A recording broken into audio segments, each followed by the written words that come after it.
Welcome to the Speak Pact podcast, where high-performing speakers and the producers who hire them merge to give you the insider secrets to the lucrative speaking industry. Antoniette Roze, your podcast host and celebrated speaker agent, unveils insider success strategies. Discover a nexus of thought leaders and bookers, maximizing your potential in each and every episode. Your ticket to ultimate speaking success begins right here.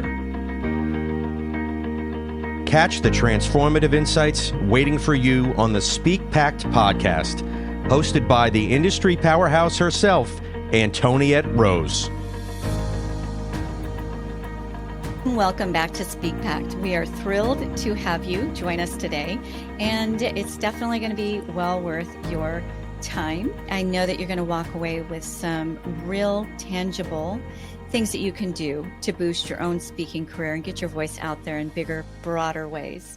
Today, we have Dr. Greg Wells with us. He is someone to watch. You're out there, you've got 5 books, but even bigger than that, you're utilizing those messages within the books and getting your voice out there in pretty big and broad ways. You are a world-leading physiologist, right? Physiologist.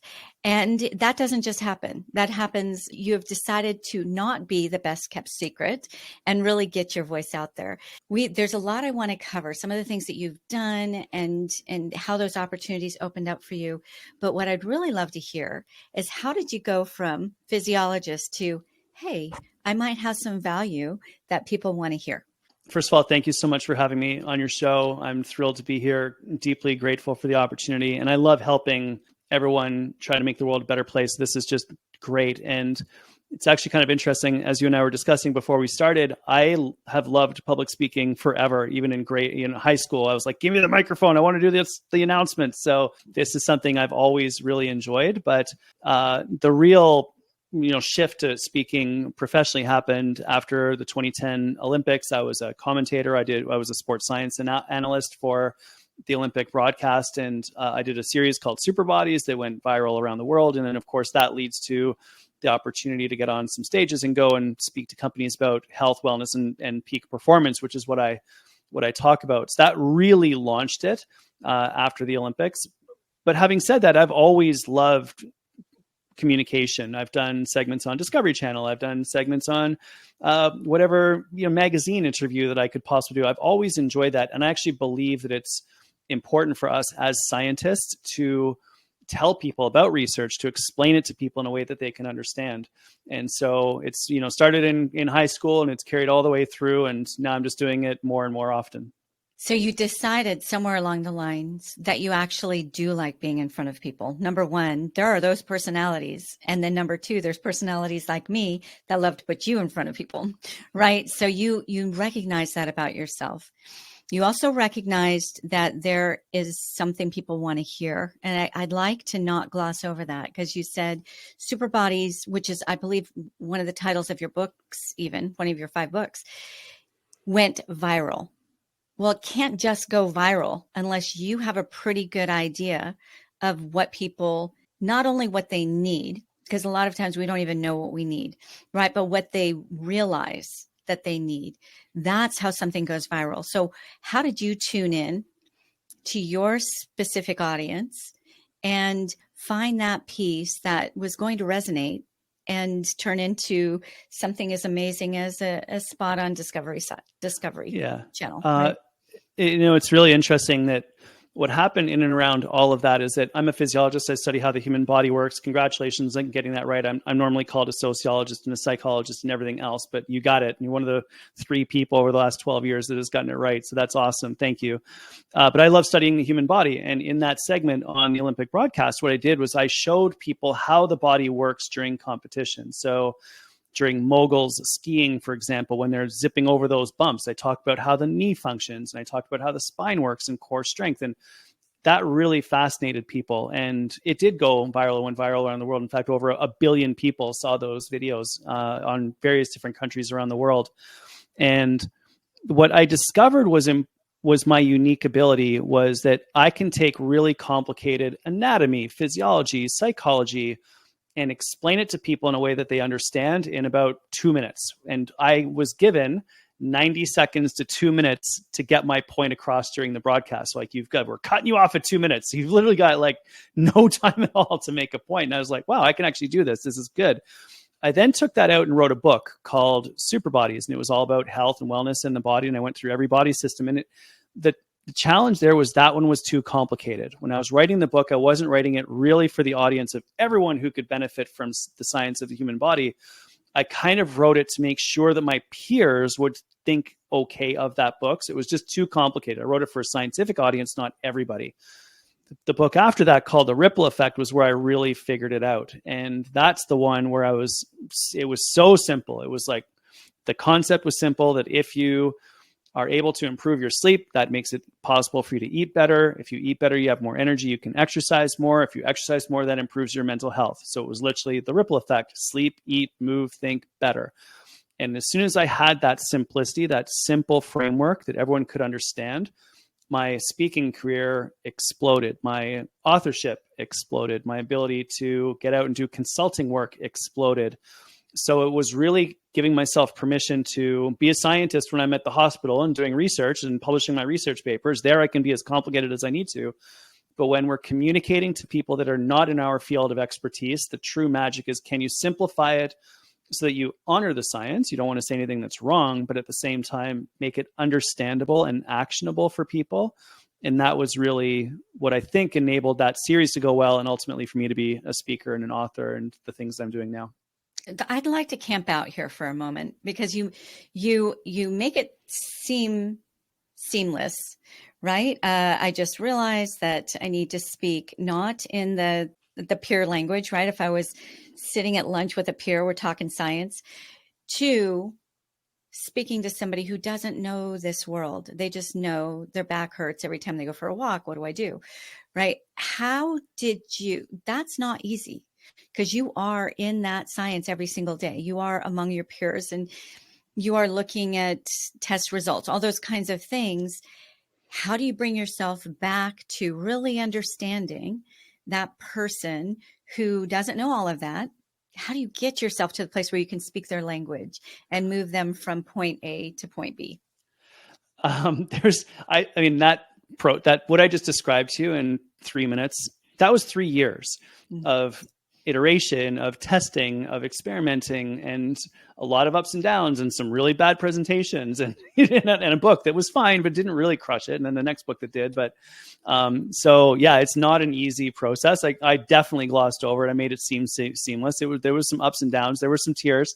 There were some embarrassing moments, right, where you do not want to be a speaker ever again. But maybe I'll try this one more time, and then that one was okay. But here's what I began to test. I began to test when I was on stage and speaking. I was very sensitive to whether or not the audience was engaged.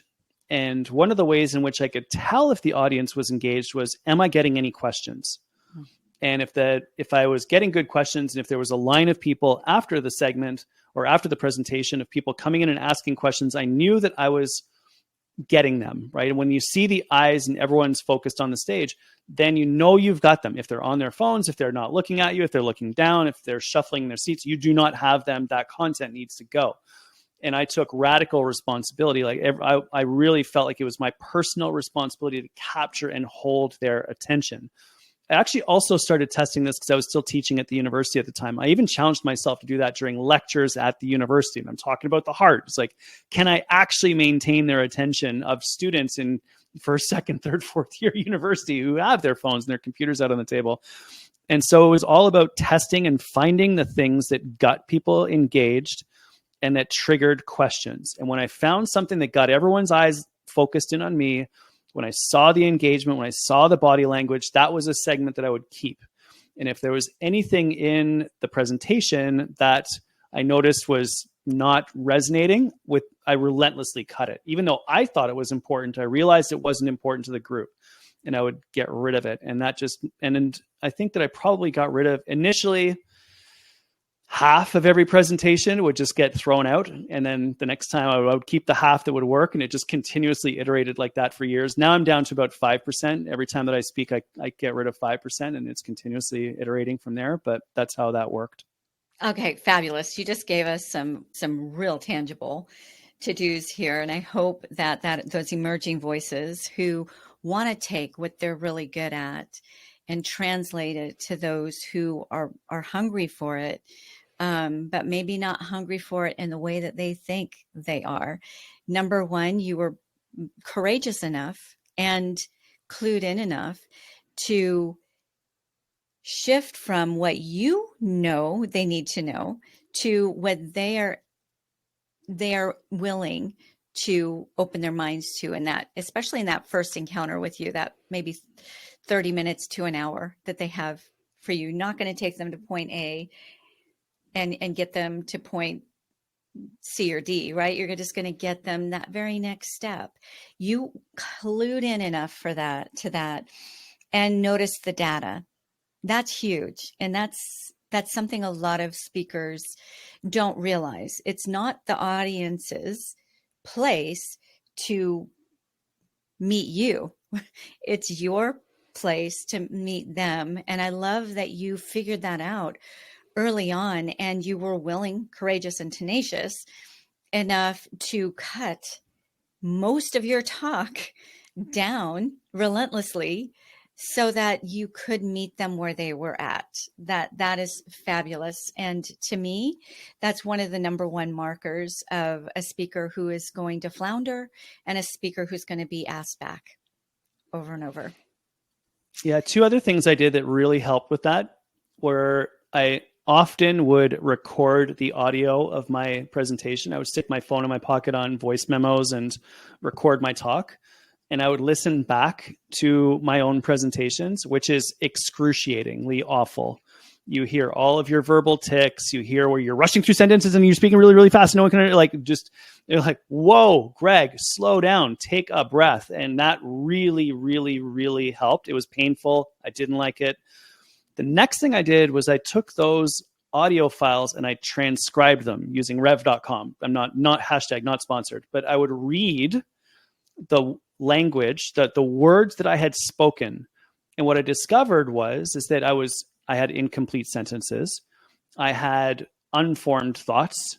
I had sentences that rambled on, and that really helped me as well. The third thing I did, and I got this from a gentleman named Ron Tite, who's an extraordinary speaker, was I stuck a GoPro on the podium, but I pointed it at the audience and I recorded the audience. So I'd have my audio and the audience. So I could see what how they looked during my presentations. So the horror of the first few times of listening to myself speak and then reading my own presentations after I'd given them, and then watching the audience of myself speaking. I mean, there was like the worst, like ego destruction times a million, but that really, really helped me to figure out what I was saying, how I was saying it, is it working? And it's just like, the hard work that you got to do to get great. Okay. These are writer downers in a big way, but not only writer downers, go practice these tips that Dr. Wells is bringing to the table, because these are what is going to make the difference between you getting booked occasionally and you getting booked consistently, you getting booked for low value engagements and you getting booked for those higher value engagements. You just brought it to the table, Dr. Wells, and thank you for this. I find it fascinating that you were able to figure these things out even after being a professor. I know you worked with the University of Toronto. You've taught a lot. It's really hard to shift from, okay, there's students here who have paid to learn something. I'm going to tell them what they need to know to do the thing, right? Versus these people are here voluntarily in my audience, and I'm going to tell them what they feel like they need to know. Like, that's a really big difference between what you know they need to know and what they recognize that they need to know. That's huge. Big chasm there. And to build that bridge takes some skill. And I don't see very many university professors being able to make that to make that journey, to shift the way that you deliver your content. So well done. And I love that you said it didn't come naturally. It took a lot of blood, sweat, and tears for you to get there. Yeah, it really did. And there's a little structure that I figured out that I think will really, really help people. And I realized that when I was speaking as a professor, that you're there to teach the science. Your job is to help them pass that course.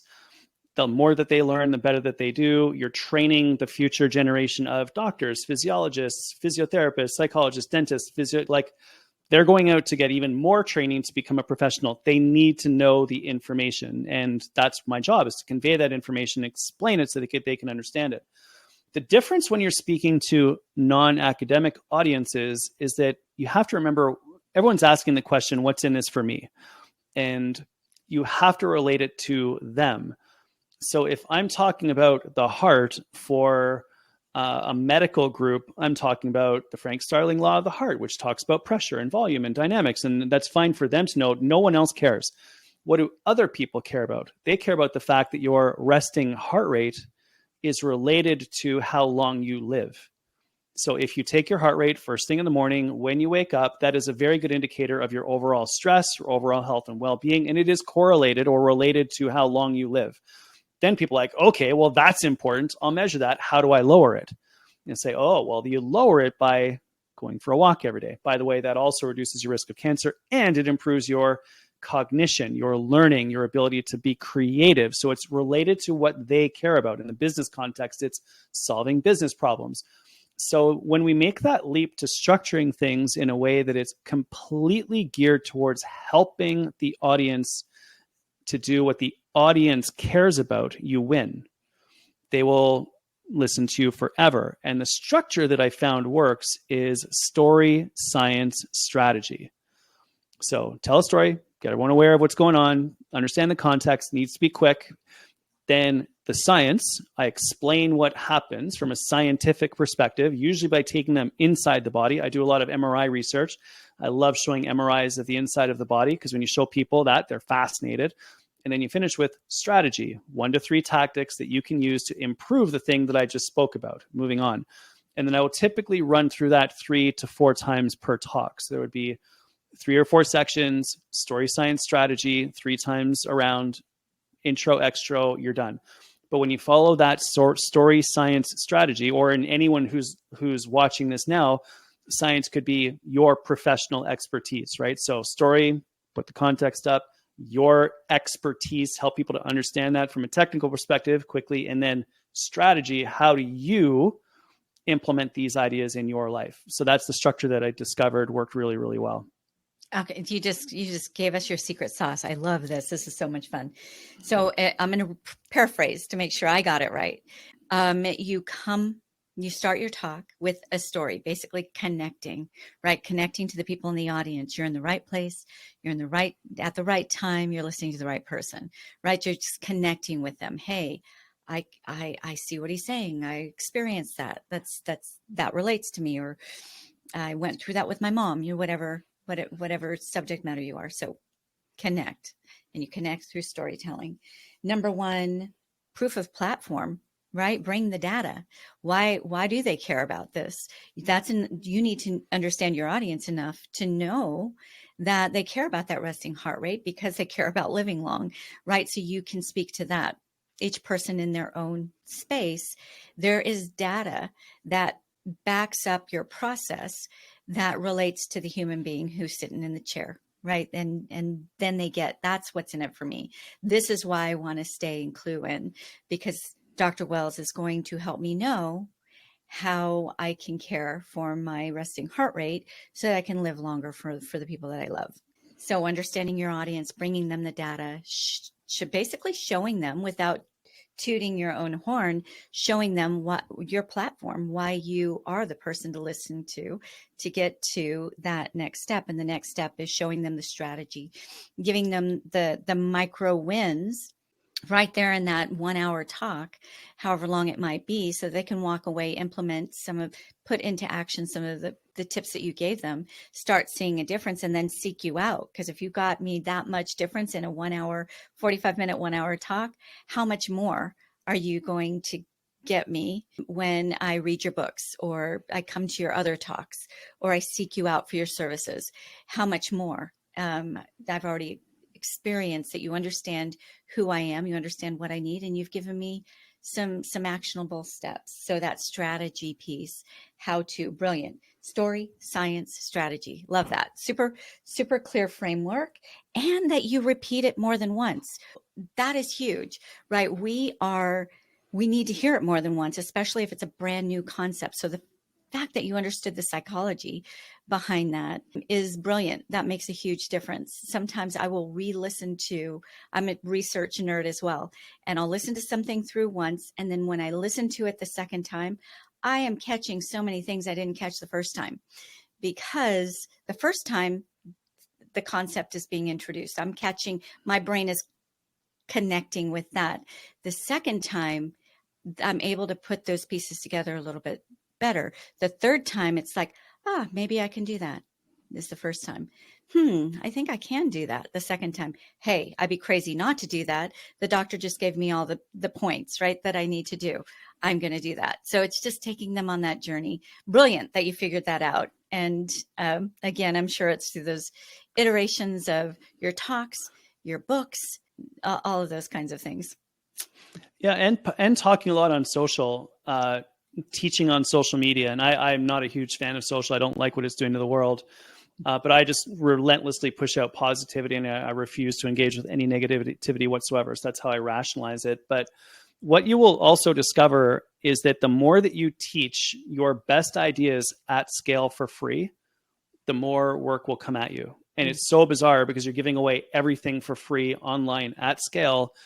And you're like, well, if I teach it all online for free, why would anyone ever hire me? The reality is people will look to you because they'll hear something that you have said and they will want you to come teach that to their entire team. And I've published entire recorded presentations on my podcast.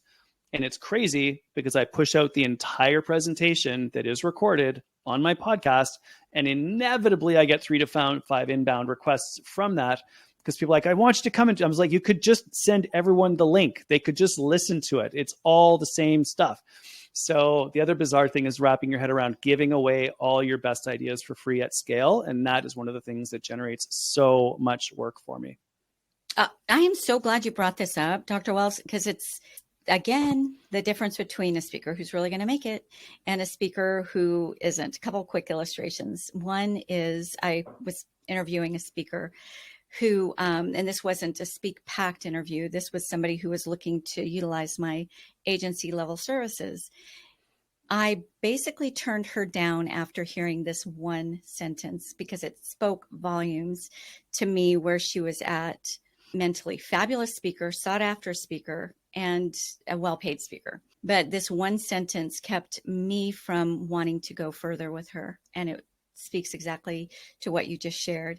She said she had quit the NSA. NSA, for those who don't, those watching the show should know what the NSA is, but just in case there's somebody who's maybe newer to this space, it's the National Speakers Association. She was very well connected within the NSA. Apparently, at one point, she did a talk that somebody stole some of her IP from her talk, right? She was demanding that the NSA go after them, do something, and they didn't. So she quit the NSA, right? That was enough for me to understand that she didn't understand. You're exactly right. Give away the gold. Give it away. Nobody's going to deliver it like Dr. Greg Wells delivers it. If some parts of that are stolen, it's the highest level of compliment as far as I'm concerned. Those who are really seeking out that information, is their road is going to lead back to you because you're the one, right, where it originated with. But another thing is good, and more people are being helped with that really important information, right? There's enough for everyone in the speaking world. There is no lack. That whole mentality and mindset of abundance, you can't outgive. And the more value you give, the more you're going to establish that you are the one to come to for that information, and that there's more there. There's more than just that talk. I want to get his books. I want to figure out, I want to follow his socials, right? I want to figure out how I can learn more from Dr. Greg Wells. So I love that you brought that up, because if we hold back because of fear that somebody might steal some of our information, you're basically shooting yourself in the foot by worrying about that too much. It also, as you made an interesting point in that response, which is 100% I agree with, and that is that, like, I could give my entire slide deck to someone and they would not deliver it the same way that I do, and that's okay. And I hope that they do that, because they could then go out and support other people. I've also shared frameworks that I have heard repeated from other people, and I'm okay with that, because it is pushing those ideas out into the world. I would be great if people referenced where they get their ideas from in their speeches, and it takes very little to do that. A quick comment, I heard this from so-and-so, blah, blah, blah, blah, blah, whatever it is, or you just simply put the reference at the bottom of your slide. And that way we're giving credit where credit is due. Obviously, you don't want to steal research. You want to steal ideas and pretend like they're your own. That's brutal. But if you are the conveyor and context creator who's able to synthesize what a lot of people have said are complicated ideas and make it understandable and actionable for people, that's spectacular. Read the research, tell people about the research, but reference the research. And then you're going to win over and over and over again. Fabulous advice. You're exactly right. I think one good example of that I am aware of, there's many examples out there, but because I've spent thousands of dollars on his program, I could get upset that he actually gives all of this away for free, right? Why did I spend those actually tens of thousands of dollars for his program? His name's Jeff Walker. And basically he's a leader in email marketing and sales through, just, he calls it the sideways sales letter, right? And once or twice a year, he actually does a multi-day workshop where he gives away everything, literally step by step, instructs, answers questions, gives away his whole framework and model, and then goes on to sell. I think it's like a $3,000 program. And then you could step into his $10,000, $15,000 program. Why would you, right? He's got a book that lines out his whole formula. He gives it away twice a year. Why would you then buy it? And it has more to do with, hey, I want to link arms with Dr. Greg Wells and get those nuances, get that personalization to me, take it a step further, actually take action on the information. And he's the originator. He's the one that actually caught my attention, and I could understand the process through him. I'm going to seek him out so that he can help me get this result that I'm looking for. So I think that that's a really good example, and something you've caught on to, that nobody can take your information and package it in a way that's going to reach the same audience. Sure, maybe they'll get some clients, right? But they're not going to be able to touch the hearts and reach the people that you were created to reach. Yeah, that's the idea. And the other really cool thing about that is that it takes away a lot of the pressure, and it creates a mindset of abundance, not scarcity. There's more than enough work for all of us. There's very few people that like to stand on a stage and speak in front of an audience. It is the number one most feared profession. And so those of us that do enjoy speaking, there's plenty of work, and there are many, many, many, many people to help, and many people who need help. So even if someone uses any information or research that I highlight, and they go out and they absolutely do a spectacular job, that's great, because then that audience wants more. And they probably won't bring the same speaker back year after year. They'll be looking for someone else on that topic. And if I'm in that space, I'll win next year. And then I'll pass it on to a colleague of mine the following year. We just need to create a bigger pie, not fight over a small pie. And right now in my world, I talk about health and wellness and peak performance. And the reality is there are millions upon millions upon millions of people who need help.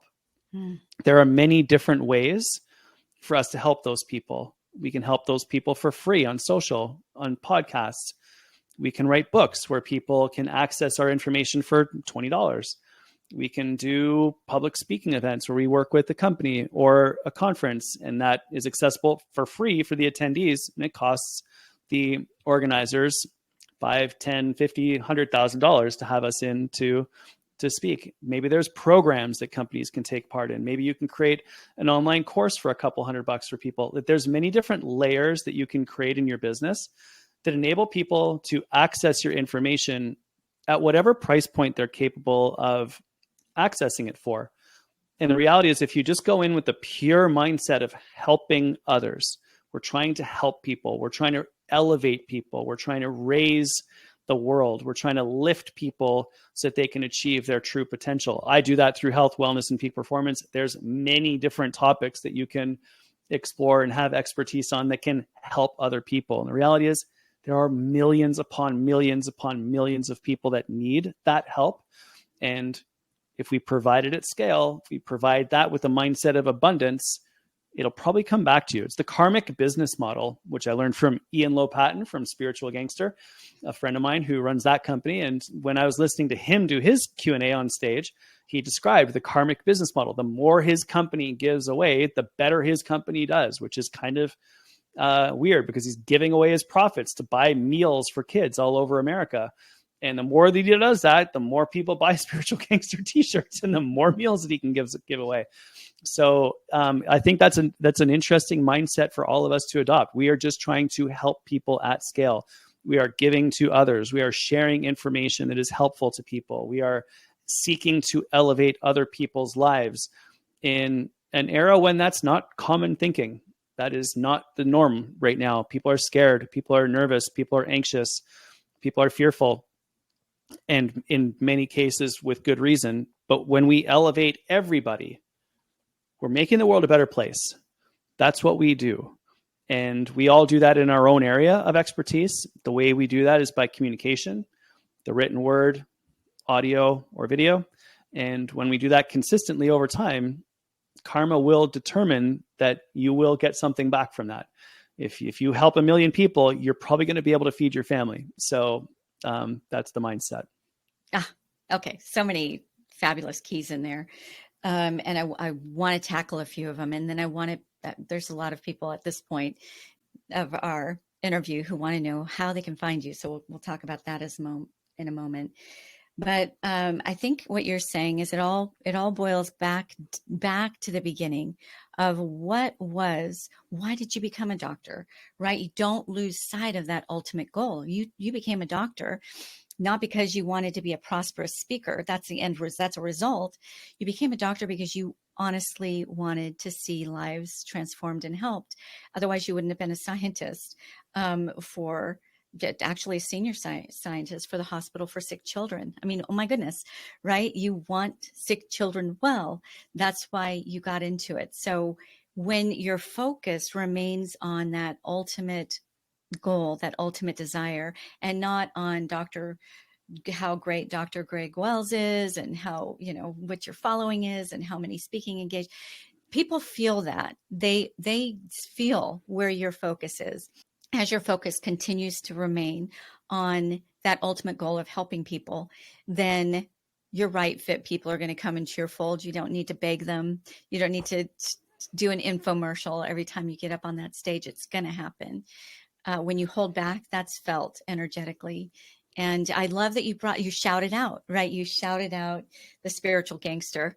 I'm going to look them up now. And actually, anytime there's a shout out on my shows, like I just mentioned, Jeff Walker, we actually put in the comments, hey, you were shouted out on this show. It's all for the greater good, right? I'm not going to hide, Jeff Walker, you're not going to hide what you learned from the karmic business model, right? You're going to shout that out. And as we're all doing that in that go give spirit, it really just helps people find the information they're looking for and connects you to that. So thank you. These are fabulous points you're bringing to the table.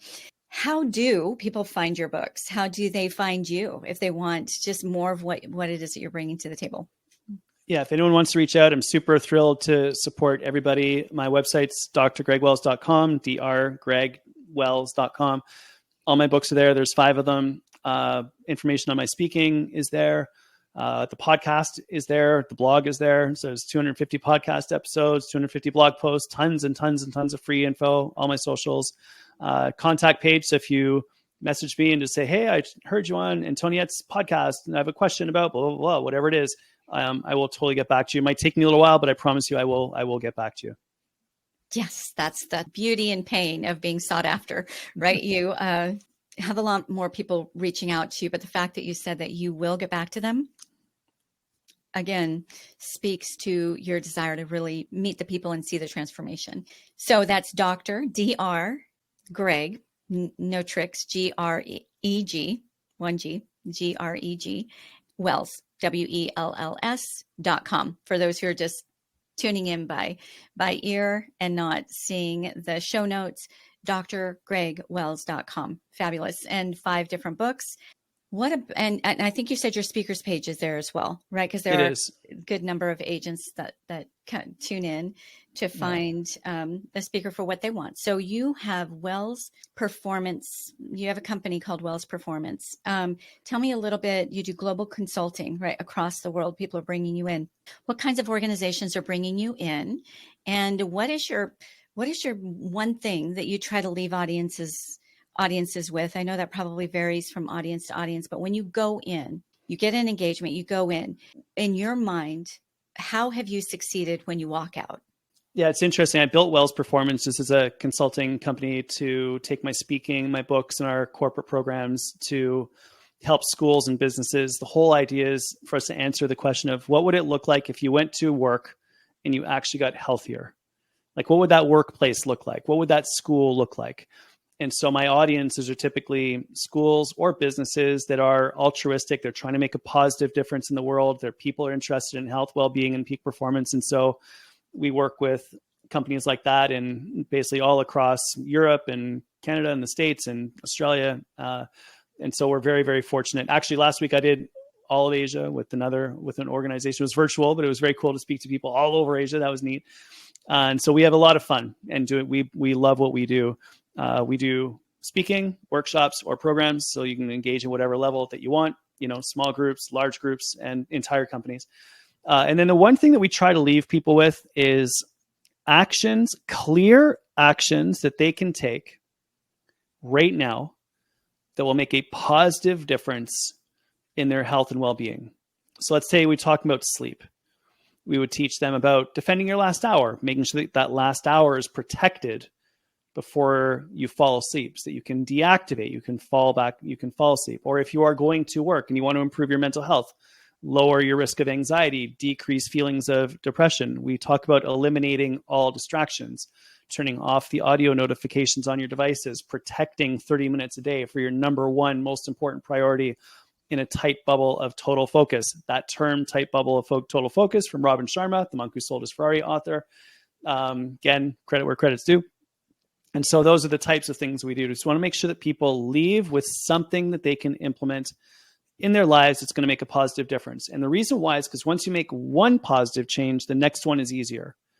And that's what creates the upward spiral of wellness. And once you get a little bit of momentum in a positive direction, it becomes a self-fulfilling prophecy. And we just want to move more people onto that upwards trajectory in any way that we can. So wins beget wins, right? That's brilliant and key. I hope that our speakers really latched onto that. So if you can, let's say in the span of 30 minutes or 45 minutes, give that audience at least one tangible thing that they can put into practice either right there or easily in their lives, where they experience a micro win, even the smallest of wins, that is going to create a desire for them to get the next win and the next win. And hopefully the desire for them to get that from you. But if not, they're out there improving, right? Improving their lives. So huge. Speaking of micro transformations, as we close, for the speakers who are listening to you right now, listening to this interview right now, and they know they've got a body of work that they've had high success in, and now they want to pass the torch. They want to start getting their voices out there. Is there something tangible? If you were to talk to yourself those years ago when you first really started to get yourself out and into the speaking circuit, right? What piece of advice, what one thing, if you would have done differently, you would do? If I could go back and speak to Greg 12 years ago and say, do this one thing, first of all, Greg 12 years ago wouldn't have understood and would have probably, it wouldn't, anyway, it's my ability to learn from myself has improved a lot more now that I'm doing more meditation. But what I would say is simplify relentlessly. Less is more. Simplify, simplify, simplify. Don't try to teach 3 things. Challenge yourself to teach 1 thing. Slow down. Be specific. Give people time. Walk them through it gently. Bring out the emotions. Help them see the future that's different if they do this thing. But the magic, if I was to be able to go back and learn 1 thing earlier, it would be simplify relentlessly. Do less, do it infinitely better. And you don't have to teach it all now. They will come back and you can teach more later. Just do 1 thing really, really well. A brilliant piece of advice. I love that we're ending on this. Confused minds don't buy. Overwhelmed minds resist, right? Full bellies don't want seconds. I'm very Italian.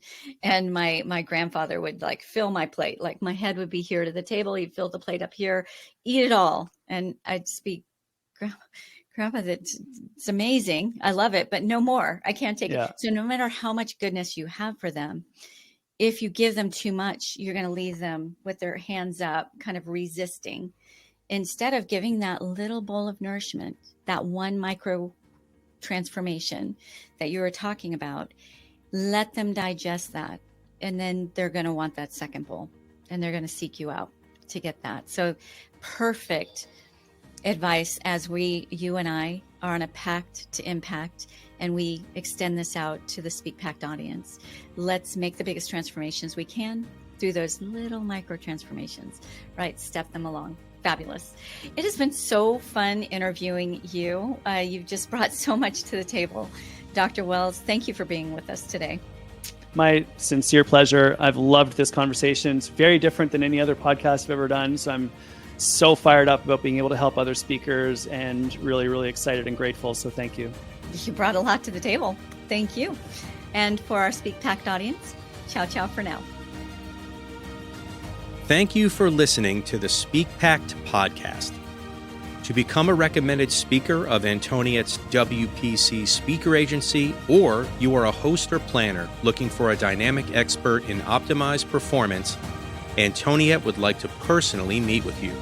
Secure a time with her at speakerbooker.com. Again, that is speakerbooker.com. It all begins with a vision, a voice, and a pact to impact. Join the Speak Pact movement by joining our new private Facebook group at the link in our show notes. Find us on nearly every social media platform at One Antoniette. That's number 1, ANTONIETTE, or simply #SpeakPact.